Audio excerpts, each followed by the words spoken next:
கிறிஸ்துவுக்குள் அருமையானவர்களே, ஆண்டவராய் இயேசுவின் புண்ணிய நாமத்தினாலே உங்களை வாழ்த்தி வரவேற்கின்றேன். லூக்கா நற்செய்தி நூல் 19ஆம் அதிகாரம் 1-10 வாக்கியங்களை கவனமாக வாசித்து பாருங்கள். இந்த திருமறை பகுதியிலே சகேவியினுடைய மனந்திரும்புதல் அங்கு குறிப்பிடப்பட்டிருக்கிறது. நம்முடைய ஆண்டவராகிய இயேசுவானவர் ஏன் இந்த பூமிக்கு வந்தார்? அந்த கேள்விக்கு லூக்கா 19ஆம் அதிகாரம் 10 சொல்கிறது. இழந்து போனதை தேடவும் ரட்சிக்கவுமே மனுஷகுமாரன் வந்திருக்கிறார். அருமையானவர்களே, இந்த சகேவு ஒரு ஆயக்காரரின் தலைவன். அதாவது அவன் வரி வசூலிக்கருடைய தலைவனாயிருந்தான். இவன் உண்மையாகவே அவனுடைய செயல்பாடுகள், அவனுடைய காரியங்களை பற்றி நாம் அறிந்து கொள்ளும்போது அவன் மகா பாவியான மனிதன். வரி வசூலிப்பவன், தவறாக மக்கள் மேலே அதிகமான வரிகளை சுமத்தி அவன் பணம் சம்பாதித்தவன். ஆனால் இந்த மனிதனுடைய மனந்திரும்பலை குறித்து 3 காரியங்களை சொல்கிறேன்.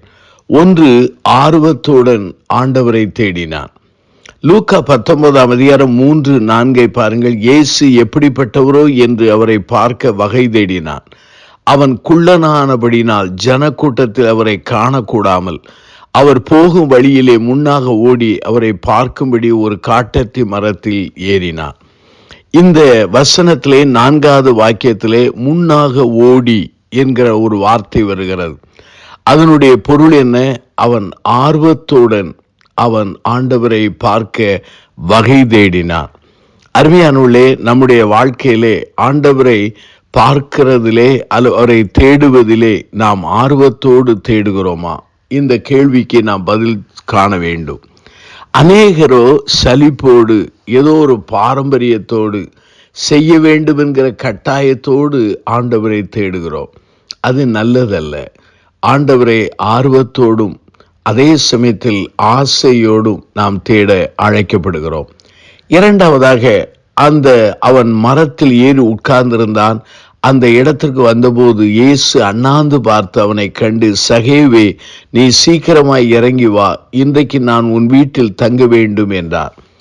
இந்த அழைப்பை இந்த சகேவு எதிர்பார்க்கவில்லை. ஆனால் ஆண்டவராய் இயேசுவானவர், உன் வீட்டிலே நான் தங்க வேண்டும், நீ இறங்கி வா என்றார். அங்கே 6வது வாக்கியத்தை பாருங்கள். அவன் சீக்கிரமாய் இறங்கி சந்தோஷத்தோடு அவரை அழைத்து கொண்டு போனார். 1வது ஆர்வத்தோடு தேடினான். 2வது சந்தோஷத்தோடு அவருக்கு கீழ்ப்படிந்தான். ஆண்டவர் நம்முடைய வாழ்க்கையிலே பல்வேறு அழைப்புகளை தருகிறார். நம்முடைய வாழ்க்கையிலே மனந்திரும்ப அழைக்கிறார். தம்முடைய திருப்பணியை செய்ய அழைக்கிறார். நம்முடைய வாழ்க்கையிலே பிறருக்கு உதவி செய்யும்படி நம்மை அழைக்கிறார். அதே சமயத்தில் ஆண்டவருக்கென்று, ஆண்டவருடைய திருப்பணிக்கென்று நம்மை கொடுக்க அழைக்கிறார். ஒவ்வொருடைய வாழ்க்கையிலும் ஆண்டவருடைய அழைப்பு வித்தியாசமாக இருக்கிறது. ஆனால் சகேவின் வீட்டிலே ஆண்டவர் தங்க விரும்புகிறார். வெளிப்படுத்த விசேஷத்திலே நீங்கள் வாசிப்பீர்கள், ஆனால் வாசல் படி நின்று கதவை தட்டுகிறார். நாம் திறந்தால் அவர் நமக்குள் வந்து வாசம் பண்ணி நம்மோடு போஜனம் பண்ணுவார். அருமையானவர்களே, இந்த இடத்திலே சகேவு சந்தோஷத்துடனே அவருக்கு கீழ்ப்படிந்து அவரை அழைத்து கொண்டு செல்கிறார். 3வதாக, சகேவினுடைய வாழ்க்கையிலே உறுதியான மாற்றம் அங்கு காணப்படுகிறது. லூக்கா 19ஆம் அதிகாரத்தை பாருங்கள். 8 சகே நின்று கர்த்தரை நோக்கி, ஆண்டவரே, என் ஆஸ்திகளில் பாதியை ஏழைகளுக்கு கொடுக்கிறேன். நான் ஒருவனிடத்தில் எதையாகிலும் அநியாயமாய் வாங்கினது உண்டானால் 4 திரும்ப செலுத்துகிறேன் என்றார். ஆண்டவராய் இயேசுவானவர் அவனோடு நடந்து செல்லும் பொழுது அவனுடைய பாவங்களையோ அக்கிரமங்களையோ சுட்டி காண்பிக்கவில்லை. ஆனால் ஆண்டவரின் பிரசன்னம் அவனை வாதித்தது, உயிர்ப்பித்தது, அவனை சிந்திக்க வைத்தது. தன் கடந்த காலங்களை அவன் திரும்பி பார்த்து அவன் யோசித்து சொல்கிறான், என் ஆஸ்திகளில் பாதியை ஏழைக்கு கொடுக்கிறேன். யாரிடத்திலாவது அநியாயமாய் வாங்கிறது உண்டானால் 4 திரும்ப கொடுக்கிறேன் என்று சொன்னார். பழைய ஏற்பாட்டின் பிரமாணத்தின்படி தன் வாழ்வை சீர்படுத்த அமைத்து கொள்கிறான். அதே சமயத்திலே சுயநலவாதியான இவன் புதுநலவாதியாக மாற ஆரம்பிக்கிறான்.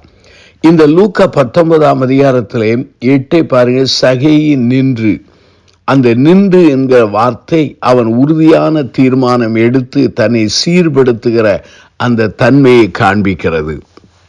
உடனே ஆண்டவராய் இயேசுவானவர் தன்னுடைய வாயை திறந்து சொல்கிறார், இன்றைக்கு இந்த வீட்டுக்கு ரட்சிப்பு வந்தது, இவனும் ஆபிரகாமுக்கு குமாரனாயிருக்கிறானே என்றார். ஆபிரகாம் யார்? விசுவாசிகளின் தகப்பன். ஆகவே ஆண்டவர் தன் நாவினாலே இவனை விசுவாசி என்று சொல்லி அறிக்கையிடுகிறார்.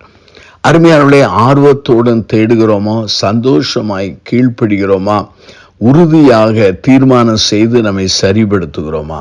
நம்மை ஆண்டவருக்கு அர்ப்பணிப்போம். நாம் கண்களை மூடி நாம் ஜெபிப்போம். அன்பின் ஆண்டவரே, இந்த சகேவின் மனம் திரும்புதலை எங்களுக்கும் ஒவ்வொருவருக்கும் தந்தருளும்.